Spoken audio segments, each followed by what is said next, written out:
আসসালামু আলাইকুম। আমার প্রিয় সৌদি প্রবাসী ভাইয়েরা, আশা করি সবাই ভালো আছেন। আজকে একটা ভিডিও নিয়ে আসলাম।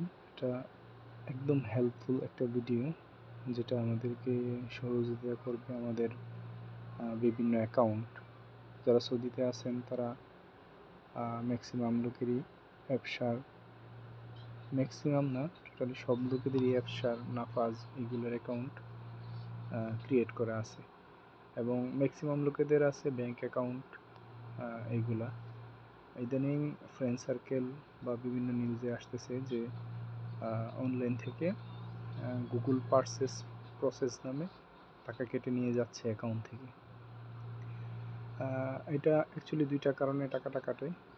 একটা হচ্ছে আমাদের ভুলের কারণে, আর একটা হচ্ছে আমরা আমাদের ব্যাংক অ্যাকাউন্ট বিভিন্ন জায়গায় অ্যাক্সেস দিয়ে থাকি। ঠিক আছে, প্রথম নাম্বার হচ্ছে যে অ্যাক্সেস দিয়ে থাকি, যদি এরকম জানা থাকে তাহলে সবচাইতে বেটার কার্ড চেঞ্জ করে ফেলা। কার্ডটাই বেটার চেঞ্জ করে ফেলা, তাহলে দেখা গেছে আর খোঁজাখুঁজি করা লাগবে না কোথায় আমি আমার কার্ড অ্যাক্সেস দিয়ে রাখছি। আর দ্বিতীয় যেটা হচ্ছে সবচাইতে বড় ভুল, আমরা আমাদের নিজের ফোনেই গুগলকে পারমিশন দিয়ে রাখছি আমার বিভিন্ন সফটওয়্যার, নাম, পাসওয়ার্ড এগুলো। শুধু সৌদিতে না, সারা বাংলাদেশ, সৌদি, সব জায়গায় আমরা গুগলকে কি দিয়ে রাখছি, আমাদের অ্যাক্সেস পারমিশন দিয়ে রাখছি। এটাই সবচেয়ে বড় ভুল আমাদের। এই কারণেই আমাদের টাকা, তারপর হচ্ছে আমাদের বিভিন্ন সিকিউরিটি এবং কি আমাদের বিভিন্ন পার্সোনাল জিনিস পাবলিশড হইতেছে, বা আমাদের বিভিন্ন টাকা পয়সা হাতিয়ে নিতেছে একদল চক্র বা হ্যাকাররা।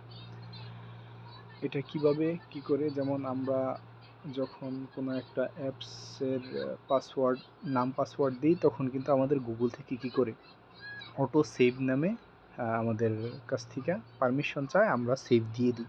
তখন দেখা গেছে যে একটা দ্বিতীয় ব্যক্তি, থার্ড পারসন, আমাদের সিকিউরিটি অ্যাক্সেস তারা নিয়ে নিতেছে। ঠিক আছে, এটা কোথায় থাকে এবং কিভাবে ডিলিট করে, এটা আজকে দেখাবো। সর্বপ্রথম হচ্ছে আমরা যাব সেটিংসে। এই যে সেটিংসে গিয়ে আমরা জাস্ট সার্চ অপশনে লিখব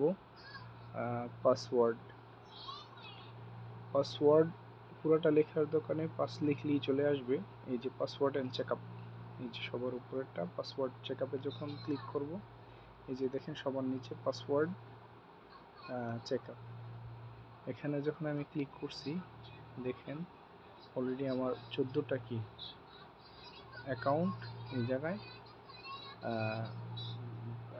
জায়গায় আমার পাসওয়ার্ড এবং নাম পাসওয়ার্ড আমার অ্যাক্সেস দেওয়া আছে। অতএব এই জায়গা থেকে বোঝা যাইতেছে যে আমার অ্যাক্সেস অ্যান্ড পাসওয়ার্ড ওরা কি অলরেডি জানে। এইভাবেই আমাদের টাকা পয়সা বা আমাদের পার্সোনাল জিনিস তারা হাতায় নিতেছে। তা আমি এই জায়গায় আমার যেটা প্রয়োজন নাই বা যেটা প্রয়োজন আছে, এটা আমি কী করব, রেখে দিব। আমার এটা প্রয়োজন নেই, আমি এটা কি করে দিব, ডিলিট করে দিব। প্রয়োজন হলে আমার নাম পাসওয়ার্ড আমি মুখস্থ রাখবো, না হয় লিখে কোথাও রেখে দিব। ঠিক আছে, তারপরে আমি কি করব না, থার্ড পারসনের কাছে, মানে গুগলকে আমি আমার অ্যাক্সেস দিব না। এরপর দেখা গেছে যে অ্যাক্সেস না দিলে তো আমার নাম পাসওয়ার্ড জানতেছে না, আমার হ্যাকিং বা আমার টাকা পয়সা হাতিয়ে নেওয়ার থেকে আমি বিরত থাকতে পারতেছি। ঠিক আছে, যদি আপনার একাধিক জিমেল থাকে তাহলে আপনি এইভাবে চেক করে নেবেন। এই যে আমার দেখেন অনেকগুলো জিমেল, হ্যাঁ, আমি এটাতে চেক করে নিলাম। এই যে দেখেন এটাতে আমার অনেকগুলা অ্যাপস কি অ্যাক্সেস দেওয়া আছে। ঠিক আছে, এগুলো আমার প্রয়োজন আছে, অ্যাক্সেস নিলেও সমস্যা নেই, এগুলো আমি দিয়ে রাখলাম। কিন্তু এই জায়গায় দেখা গেছে এই যে আমরা যে দেখেন ব্যাংক অ্যাকাউন্ট, ঠিক আছে, এটার আমি পাসওয়ার্ড আমি কী করবো, ডিলিট করে দিব। ঠিক আছে, এই যে ডিলিট করে দিন। এভাবে করে আপনারাও কী করতে পারেন, ডিলিট করে দিয়ে আপনাদের বিভিন্ন সফটওয়্যার, ব্যাংক অ্যাকাউন্ট, আবসার সব কিছু সেভ রাখতে পারেন। আসসালামু আলাইকুম।